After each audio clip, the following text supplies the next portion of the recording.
The phrase unrepresented party is the term that we are now using rather than the cozy word customer.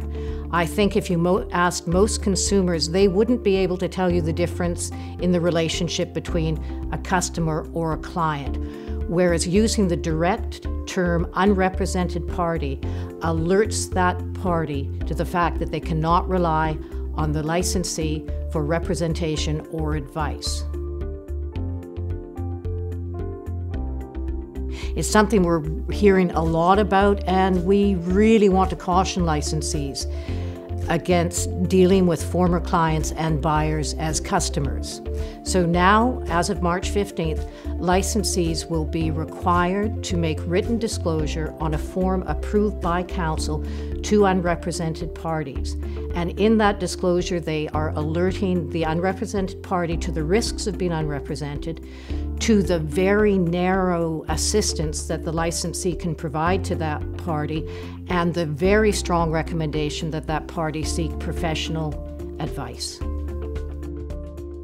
There's very few consumers that have the knowledge or expertise to safely navigate a real estate transaction.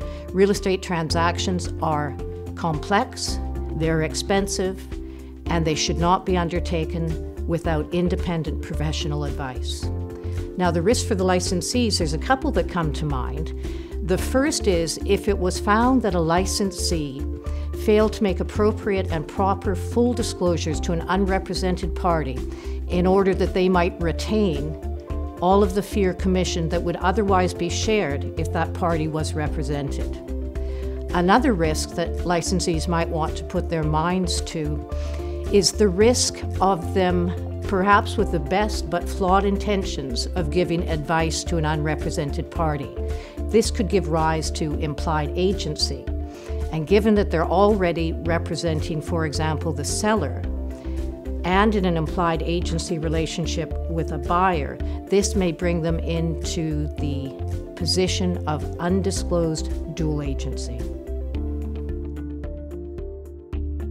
An illustration of that is what I talked about earlier, where a licensee starts giving advice to the unrepresented party, and especially if the unrepresented party relies on that advice.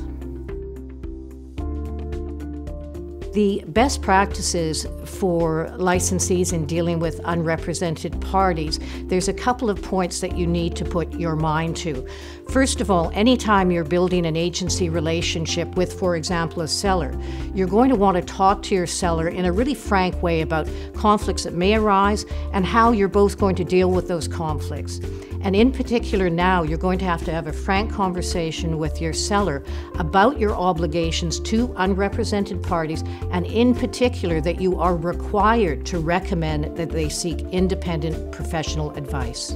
Another area that I think licensees need to put their mind to is developing arm's length relationships with other licensees to whom, with client consent and proper disclosures, they can refer unrepresented parties.